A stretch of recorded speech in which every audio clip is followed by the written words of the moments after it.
JTBC가 지금 감당할 수 있는 상황인가요? 감당하기 어렵겠죠. 한 판 해도 안 빠져요. 접근해도. 19년, 20년 지나면서 마치 통일될 것 같은 분위기였어. 그러면 하계올림픽을 서울하고 평양하고 같이 개최하면 안 돼? 올림픽은 해볼 만하다. 축구는 이거 어떻게 해요? 큰일 났어요. 빅테크 기업이 들어오면 우리나라 메이저 중계권은 순간적으로 확 뛸 겁니다. 근데 약간 딴지 거는 건 아닌데 구글이나 애플이 지상파나 JTBC보다 마케팅을 못할까요? 훨씬 잘할 것 같은데. 좋은 질문인데 그러니까.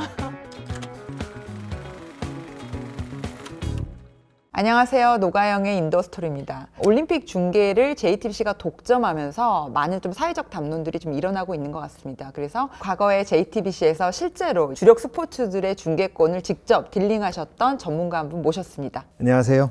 저는 박희상입니다. 저는 JTBC에서 스포츠 중계권을 담당했었던 일을 했었고요. 지금은 자유인이 된 사람입니다. 그러니까 사실 대한민국 스포츠 중계권의 살아있는 역사세요. 그러니까 실제로 JTBC를 일으켜 세웠던 이렇게 업계에서 알려져 있는데 가장 굵직했던 딜 하나 좀 간단하게 소개해 줄 수 있을까요?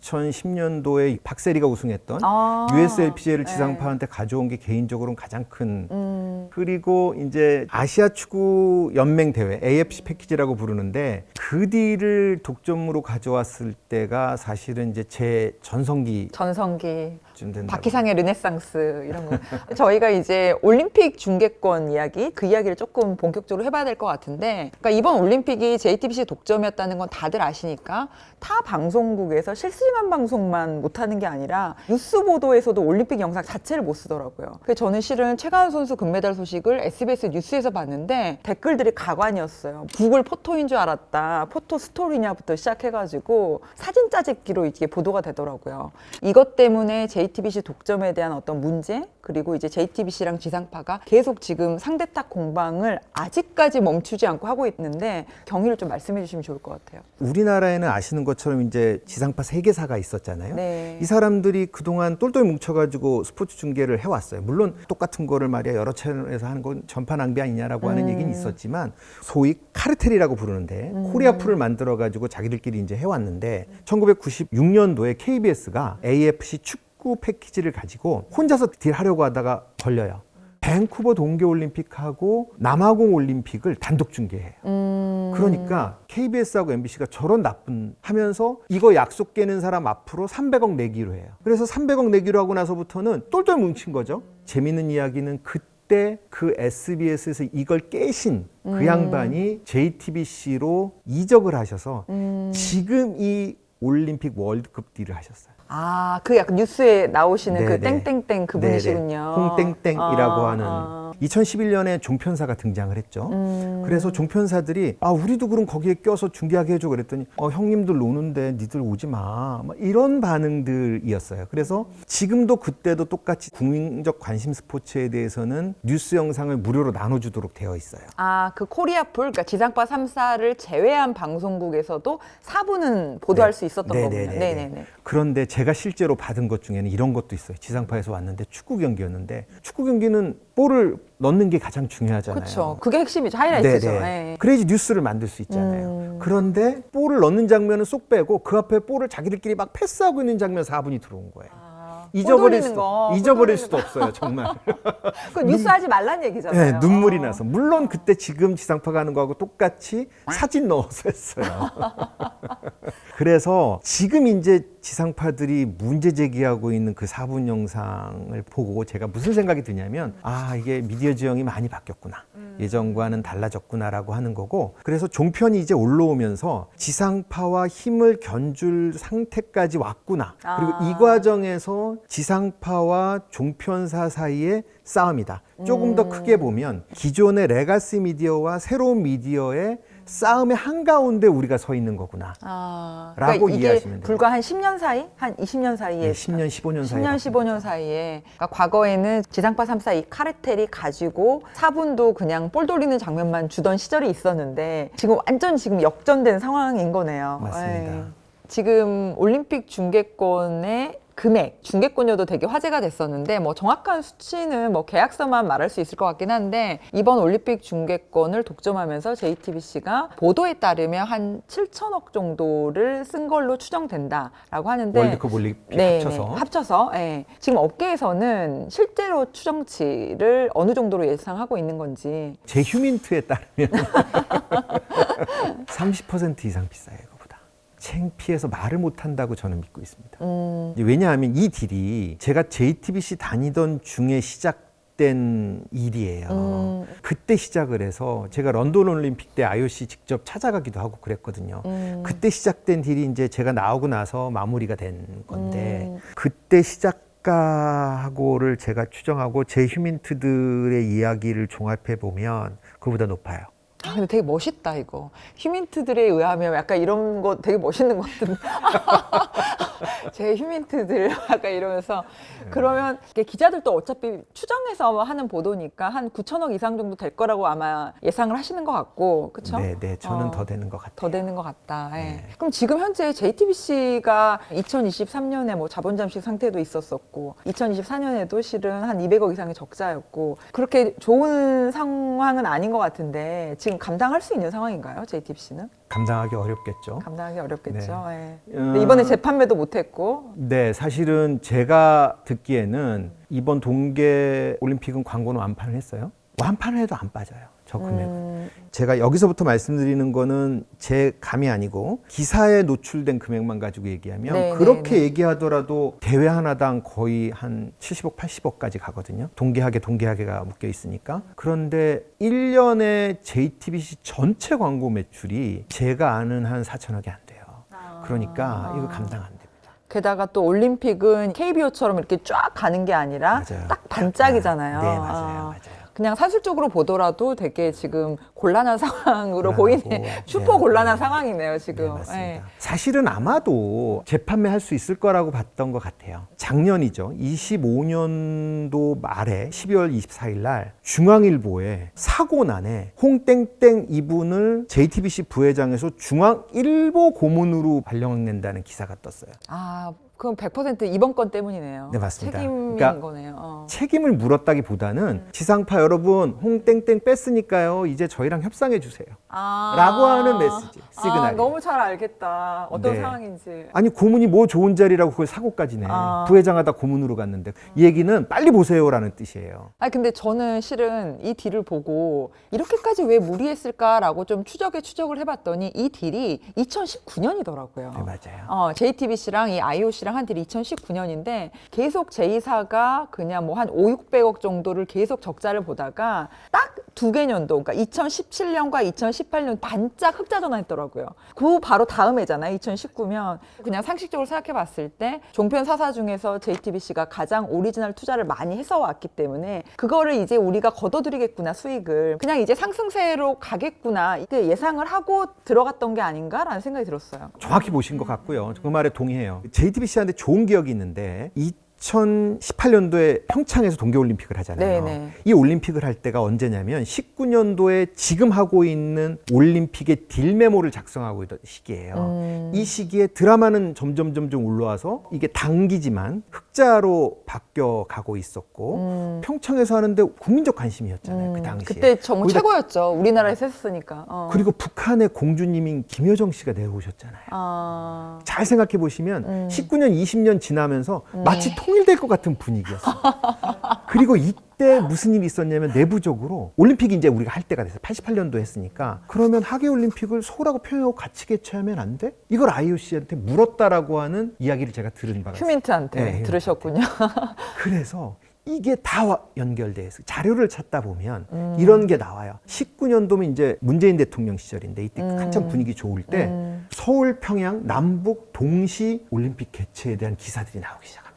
이게 다 연결되어 아, 있어요. 이게 충분히 할 수 있었던 판단인 것 같네요. 일단은 17년, 18년, 2년 연속 반짝 흑자 전환, 그 다음에 JTBC 드라마들 자꾸 시청률 높아지고 있고, 그 다음에 평창에서 올림픽 분위기 좋고, 북한 공동 개최 이야기도 스물스물 언론에서 딱딱딱딱 해주고, 뭐 아니, 먼저 뿌렸다고 네. 제가 보는데 뭐 어쨌든 누가 먼저인지는 정확히 네, 제가 알 수가 네, 없습니다. 네. 그러나 어쨌든 분위기 굉장히 좋았어요. 그래서 그렇게 해서 올림픽은 가져갔는데 JTBC가 너무 많이 갔구나라고 생각하는 딜은 24년도에 월드컵 가져왔다고 발표할 때였어요. JTBC가. 왜냐하면 월드컵은 아시아 지역 예선이 중요하지. 오히려 도박이네요. 이거 이 중계권은. 세 게임하고 끝나요. 그러니까 월드컵은 여기서부터 너무 많이 갔다. 올림픽은 해볼 만하다. 게임 수가 많잖아요. 동시에 하는데도 많으니까 여러 군데랑 할 수 있지만 그리고 어느 종목에서 금메달을 딸지도 모르고. 대강은 모르고. 예측하지만 그래도 뭐 여러 군데가 있을 수 있는데 축구는 이거 어떻게 해요? 큰일 났어요. 그러면 지금 이번에 JTBC 아까 7천억으로 보도됐지만 실제로는 9천억 이상일 수 있다라고 이제 추정치를 말씀해 주셨는데, 그럼 지금 이 손실을 J사가 지금 어떻게 메꿀 거라고 생각을 하세요? 재판매로 메꿔 써야죠. 일단 그건 안 됐고. 네네네. 네이버에는 제법 괜찮은 돈을 받은 것으로 제가 들었어요. 네. 근데 광고 안판과 그다음에 네이버에 판 거, 요 정도가 지금 회수가 된 거네요. 네. 그리고 이제 눈에 보이지 않는 거는 이제 JTBC를 안 보던 사람들도 우리 선수들 금메달 따는 장면 보려고 하면 그거 보러 가야 되는 거니까 가긴 갈 거예요. 그런데 그거를 돈으로 환산해서 얼마나 할까? 아, 근데 저는 댓글들을 보면 이미지가 더 안 좋아졌던데요? 지금 이게 뭐 하는 짓이냐. 그리고 이제 과거에는 올림픽이라는 게 막 이렇게 채널을 이렇게 째핑하다가 탁 걸리는 게 있었었는데, 지금은 올림픽 보려면 JTBC, 네이버를 이렇게 의식을 하고 들어가야 되는 약간 적극적인 행태가 필요하더라고요. 실은 이것 때문에 지금 도달률이 낮은 거가 아닌가 싶어요. 예. 뿐만 아니라 기본적으로는 스포츠를 보는 사람들의 관심도 일단 떨어졌고요. 밴드웨건 이펙트라고 막 사람들이 봤을 때 너도 봤니? 나도 봤어. 그렇게 가야 너 어제 그 되는데. 경기 봤니? 맞아요. 이게 있어야 되는 건데 여기는 밴드웨건 이펙트라고 하는 건 전혀 없어요. 지금 혼자 가니까. 제가 이 딜을 할 때는 지상파 형님들 노는데 껴주세요라고 하는 차원이었는데 이게 하다 보니 독점을 몇 번 하게 됐고, 그러다 보니 이게 JTBC가 사실은 처음서부터 독점하려고 했던 건 아닌데 떠밀려와서 독점이 됐다라고 하는 게 제 판단이에요. 제가 보기에는 메꿀 수 없어요. 저는 이런 생각도 들더라고요. 그러니까 2026년과 2030년에 이제 월드컵 같은 경우는 진짜 양쪽이 조금씩 양보해가지고 이거 공동 중계로 가지 않으면 사실 이번에 어떤 대국민의 분노 게이지를 방송국들의 브랜드 이미지나 평판으로 이거를 환원해 보자면 좀 엄청난 손실이었을 것 같고, 지상파 종편은 모두가 다 지금 보도 기능이 있잖아요. 그래서 보도 기능이 있는 방송국들은 이 대국민의 어떤 소리를 무시하기가 되게 어려운 것 같거든요. 결국에 그러면 월드컵은 어떻게 될 것 같으세요? 좀 걱정돼요. 양보하지 않을까? 양보하지 않을까, 양쪽이? 이렇게까지 욕을 먹고 밀어붙일까요, 설마? JTBC는 여전히 팔려고 할 겁니다. 키는 누가 지고 있냐면 지상파 방송사들이 지고 있어요. 혹여 다른 종편사들이 참전해 줄 수도 있어요. 나머지 3개사가 네. 돈이 없잖아요. 나머지 3개사가. 네, 뭐 그래도 JTBC보다는 경영적으로 형편이 조금 나아요. 그래서 이제 이런 대회들은 종편이다 하는구나, 연합해서 라고 하는 구조로 가져갈 수도 있고, 사실은 예견하기 굉장히 어려운 구조이긴 한데 그럼에도 불구하고 월드컵은 게임 수가 3번, 4번이다. 저희가 또 3번, 4번이다 하면 축구 팬들 또 난리 나겠네요. 네. 죄송합니다. 근데 약간 말씀 들어보니까 코리아풀처럼 종편 4개사의 세컨풀이 생길 수 있겠네요. 그건 아마 이번 일을 보고 뜨거워했던 방송미디어통신위원회에서 그렇게 아마 안 할 겁니다. 부작용들이 있으니까. 네네네, 안 할 겁니다. 왜냐하면 이게 우리나라 달러가 나가는 거잖아요. 몇 억 달러씩 나가는 거예요. 이렇게 천정부지로 해외 중계권을 비싸게 사오는 것에 저도 반대예요. 근데 그동안은 말씀드렸던 것처럼 지상파가 자기들의 지위를 유지하고 싶었던 거고, 그 유지가 이제 깨지면서 벌어진 일이기 때문에 이 판은 JTBC를 코리아풀에 넣어줘. 그러면 나머지 종편 3개사는 가만히 있겠어요 또? 우리도 넣어줘. 그러니까 사실 상식적으로 생각하면 코리아풀이 만들어진 취지를 생각하면 출혈 경쟁을 방지하고 국민의 보편적 시청권이 목적이기 때문에 이유만 생각하자면 실은 종편 한두 개사를 넣어도 나쁘지 않을 것 같은데 굳이 안 껴주는 이유는 아까 뭐 카르텔이라고 표현하셨지만 종편의 시청률이 이렇게 올라오는 거가 싫은 거죠. 싫을 뿐만 네. 아니라 네. 광고가 이제 레가시 미디어 전체를 바라봐야 되는 종편뿐만 아니라 지상파 방송사도 광고 시장이 점점 쭈그러들고 있는데 이거를 또 얘네들하고 나눠 먹어? 이건 받아들일 수 없는 일인 거죠. 그리고 이게 우리나라만 이제 코리아풀 같은 게 있는 게 아니고 일본에도 재팬 컨소시엄의 JC라고 하는 일본에도 이런 게 있어요. TV 방송국 중심으로. 네네네, 지상파 중심으로. 근데 거기도 민간 방송사들이 들어왔다 나갔다 해요. 아이 나 혼자 따볼래 하고 뛰어나가요 한 번씩. 약간 삐졌다가 다시 하고 화해했다가 또 삐지고 약간 이런 네, 어떤 맞아요. 과정이 있었겠네요. 네. 맞아요. 그래서 이게 우리가 이제 자본주의 사회고 정부가 이런 거 다 통제 또 할 수 없기 때문에 시장이 슬기롭게 판단할 거긴 하지만 앞으로는 외국의 선례처럼 OTT들이 이제 참전하기 시작하면 얘기 복잡해지는 거죠. 오늘은 이제 올림픽 중계권 때문에 저희가 토크를 시작했지만 이 직업이 되게 궁금한 거예요. 들으면 들을수록 너무 희소한 직업이고 아까 뭐 딜메모 이야기도 해주시고 중간중간에 어떤 전문적인 용어를 조금 쓰셨던 것 같은데 많은 스포츠 중계권을 딜하셨지만 그중에서 좀 하나만 꼽으셔가지고 처음부터 좀 이해하시기 쉽게 조금 설명해 주실 수 있을까요?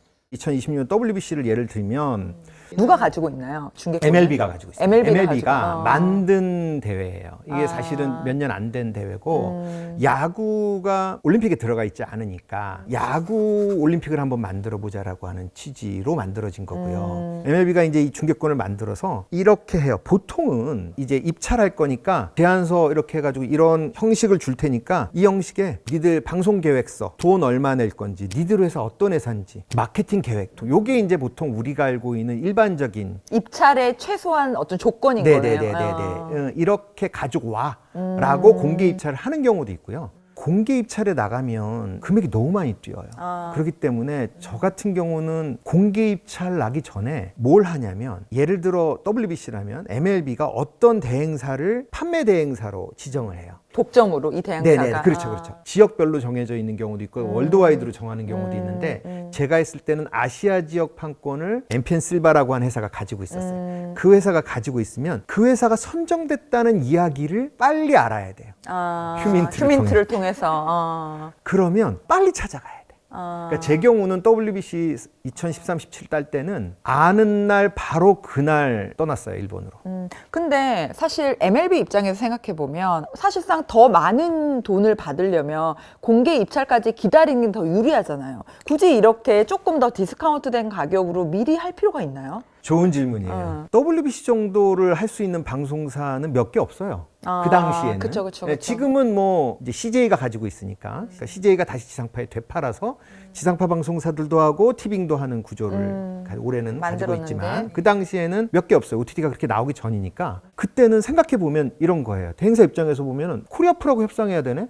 걔네들 맨날 돈 깎으려고 하는 짜증나지.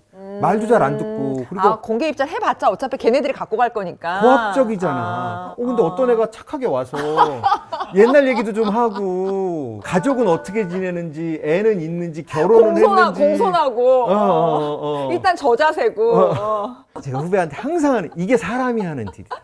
이게 돈보다 더 중요한 게 사실 사람이에요. 13년도 WBC 따던 때로 되돌아가 보면 그때 2개 시즌 딸 때는 듣고 바로 출장 갔어요. 회사에 출근하고 그날 출장을 떠나서 동경으로 도착을 했는데 너무 급하게 나간 나머지 환전을 안 해가지고 한국 돈 낼 수도 없고 가지고 있는 거 가지고 냈는데 밥도 못 먹었어.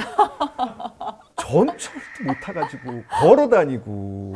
아니 근데 JTBC 동료 회사원들 입장에서는 되게 멋있어 보였을 것 같아. 맨날 뭐 이렇게 확인하고 갑자기 막 동경으로 갔다가 어디 LA로 갔다가 되게 멋있어 보여요. 그냥 휴가 간 줄 알거나 없는 줄 제가 어디 갔다고 하면 그게 다 정보예요. 그러네. 저도, 알릴 수가 없구나. 그럼요, 동료들한테. 그럼요. 저도 누군가의 휴민트의 망 안에 들어있는 거기 때문에 제가 거기 갔다는 얘기 알면 안 되죠. 뻔하죠. 갑자기 박 기상이가 동경에 갔어? 왜 갔지? 뭐 있어? 그럼 혹시 이것 때문에 갔나? 우리 그렇게 찾거든요. 그러면 이제 중개권 구매할 때 경쟁사한테 정보를 이게 어떤 방식으로 캐내는지도 궁금해요. 그러니까 헐리우드 영화에서 보면 뭐 제리 맥과이어도 있고 그다음에 머니볼, 뭐 애니 기분 선데이 이런 데 보면 되게 멋있게 막 그런 장면들이 나오잖아요. 그러니까 실제적으로 어떤 에피소드 같은 거 있을까요?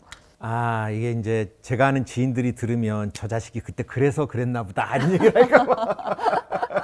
예를 들면 네. 사람하고 친해져야 돼요. 예를 들어 딜러가 여자분이다 하면 제가 그 여자를 좋아할 수는 없잖아요. 부모님을 공략한다든지 어머. 혹은 이 얘기하니까 너무 놀라셔가지고 저도 놀라요. 그리고 또 한 번은 제일교포분이 딜러인 경우가 있었어요. 근데 제 후배 중에 제일교포가 하나 있어서 너는 그 사람 만났을 때 아무 얘기도 하지 마. 한국말 잘 못하시는 분이었거든요. 얼마나 힘들었느니 하는 얘기만 쭉 하게 했어요. 또 혹은 어디서 많이 새냐면 제작 PD들 사이에서 많이 새요. 그 컨텐츠를 또 받아서 재제작을 해야 되니까. 그렇죠. 중개권을 사오는 사람들한테는 잘 안 새는데 이걸 제작하고 있는 PD들이 회의 때 들어가서 듣는 얘기들이 있으니까. 이 얘기들을 이 사람들이 출연진이나 카메라 감독들 앞에서 가끔 얘기해요. 이게 들어와요. 근데 이렇게 하려고 하면 평소에 지속적인 관리가 필요해요. 여러분들 제가 잘못했습니다. 다시 중개권 이야기로 들어가자면 좀 시장이 좀 급변하고 있는 것 같아요. 특히나 쿠팡플레이가 스포츠 패스라는 게 있어요. 9,900원인데 그 안에 뭐 EPL, F1도 있고 NBA도 있고 굉장히 많고 4대 축구 리그 다 있고요. 다 있고요. 그리고 이제 아마존이 NFL과 EPL 시작했던 게 2017년이니까 벌써 한 9년 정도, 8, 9년 정도 된 거잖아요. 그리고 이제 넷플릭스가 아까 본계약 KBO랑 못했지만 5년 지나서 당연히 아마 그 딜에 또 들어가고 싶어 할 테고 나중에 생각해보니까 뭐 구글이 들어올 수도 있을 것 같아. 들어올 수 있어요. 그렇죠. 충분히 포털에서. 예. 그래서 이 빅테크들이 이렇게까지 집중하는 이유가 뭘까요? 로얄티죠. 로얄티 때문에. 리텐션, 고객들을 그냥 묶어두는 거. 그럼요. 쉽게 얘기하면 쿠팡을 예를 하나 들게요. 사실은 쿠팡 미디어 회사가 아니죠. 쇼핑하는 회사인데 왜 쇼핑하는 회사가 이거 왜 돌려요? 회원 가입을 시켜서 이 사람들 여기다 조금 더 묶어두는 거예요. 제가 자료를 찾다 보니까 쿠팡이 EPL 가지고 오면서 훨씬 이 사람들이 여기에 오랫동안 머무르고 회원 탈퇴율이 낮아졌어요. 그래서 이 사람들이 구매한 이익을 쭉 따져봤더니 이거보다 넘어간다는 거예요. 로열티다 이거는. 그럼요. 이 사람들을 락인 효과라고 이제 묶어놓는 거죠. 묶어놓는 효과가 분명히 있는 거예요. 아까 말씀드렸던 것처럼 스포츠가 가지고 있는 특성과 더불어서 이런 로얄티 때문에 빅테크 회사들이 점점 더 진입하려고 할 거고 이 시장은 조금 더 복잡해질 거다. 그렇다고 하면 뭐 이건 사실 저보다 더 잘하시는 내용 아니세요? 왜 저한테 그러세요? 그래서 지금은 제가 봤을 때는 단순히 광고 팔아가지고 뭐 해가지고 하는 수익 구조 이외의 수익 구조들이 나오고 있기 때문에 이 수익 구조가 개발된다면 여기가 훨씬 커질 수도 있다. 레가시 미디어들이 계속 더 밀려서 지금은 종편한테 지상파가 밀렸다고 얘기하지만 이 전체가 뭉쳐가지고 뉴미디어한테 우리 다 밀렸다라고 얘기할 수 있는 순간이 올 수도 있다. 구글 같은 빅테크 기업이 자본이 되게 많잖아요. 방송사보다. 자본이 많은 빅테크 기업이 이 시장에 뛰어든다고 했을 때 어떻게 변화될 거라고 보세요? 제가 미래학자는 아닌데 처음에 올라갈 거예요. 당연히 올라갈 거고요. 우리가 중개권 입찰을 하면 반드시 마케팅 계획서를 내도록 되어 있어요. 그 얘기 뭐냐면 내가 이거 팔았는데 네가 방송만 하고 뭐 그러면 안 되잖아. 뭐 이게 시장이 다 무너질 수도 있잖아요. 그렇기 때문에 이게 뭐 방송은 우리가 어느 회사랑 할 거고요. 혹은 마케팅은 제가 이렇게 할 거고요. 시청자 이벤트 이렇게 할 거고요. 라고 얘기를 하고 그 계획서를 제출해요. 그런 것 때문에 이 사람들이 돈을 진짜로 원하지만 신생 빅테크 기업들이 돈을 많이 지른다고 바로 주지는 않을 거예요. 그렇기 때문에 이 사람들을 레버리지 삼아서 가격을 올리는 데 활용할 거예요. 빅테크 기업이 들어오면 우리나라 메이저 중개권은 순간적으로 확 뛸 겁니다. 그렇지만 이 사람들이 꼭 가져간다는 보장은 없고 시간이 조금 더 걸리고 이 사람들이 들어오려고 하면 방송사들하고 연합해서 들어오는 구조로 한동안 가게 될 거고 그 과정이 조금 더 진행되다가 아마 시장이 자리를 잡지 않을까 하는 게. 근데 약간 딴지 거는 건 아닌데 구글이나 애플이 지상파나 JTBC보다 마케팅을 못 할까요? 훨씬 잘할 것 같은데. 좋은 질문인데. 그러니까. 왜냐하면 아직 우리나라가 스포츠에서 TV 스테이션이 가지고 있는 힘이 있어요. 채널의 채널에 손맛이 있다. 그럼요. 뭐 이런 거죠. 그럼요. 그리고 얻어 걸리는 맛도 있고 할아버지랑 나랑 설날 때 만나가지고 얘기해야 되는데 최강 선수 이야기 해야 되는데. 해야 되는데 할아버지 구글 들어가셔가지고요. 할아버지 넷플릭스 들어가셔가지고 여기 아이디 제가 JTBC 유튜브 채널 검색하셔야 되고요. 막 이런 거구나. 그렇죠. 그렇게까지는 시간이 좀 걸릴 거다. 스포츠는. 근데 이제 특정 스포츠들이 그런 시대로 빨리 갈 수 있고 티빙이 KBO를 따면서 그런 시간표를 조금 당겼다라고 하는 생각이 들고요. 넷플릭스나 구글이 또는 애플이 나중에는 라이브 스트리밍을 할 거잖아. 실시간 채널을. 나는 저는 한다고 봐요. 유튜브는 이미 지금 북미 시장에서 하고 있고 그 시대까지 가면 실은 TV 채널의 손맛 이 논리도 안 먹히겠네요. 그럼요. 지금은 우리가 잘 모르지만 시간이 지나고 보면 미디어 시장이 이렇게 지각 변동하고 있는데 우리가 가운데 서 있기 때문에 그런 거 맞아. 잘 가운데 지금 못 있는 것 느끼는 같아. 거지. 맞아. 나중에 시간이 지나고 나면 우리가 그 바뀌는 가운데 있었구나라고 하는 생각이 들고요.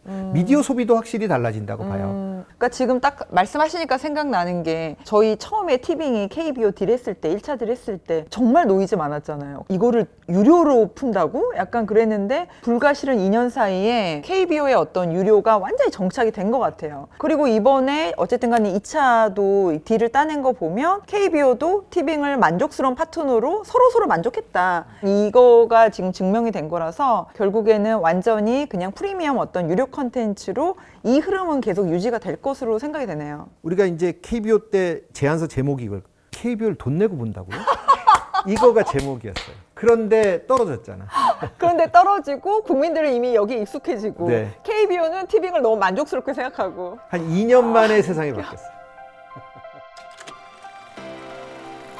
아무튼 오늘 희상님 너무 재밌게 들었어요. 저도 PD님들도 즐거웠어요. 너무 재밌게 들었고 그리고 이번에 지상파와 JTBC의 이 올림픽 독점 이야기가 진짜 객관적인 시선이 좀 필요했는데 그걸 충분히 들은 것 같고 무엇보다도 이 직업에 대한 궁금증이 조금 해소된 것 같아요. 그래서 JTBC를 스포츠로 일으켜 세우신 대한민국 최고의 스포츠 중계권 슈퍼딜러 박희상님 감사드립니다. 네, 감사합니다.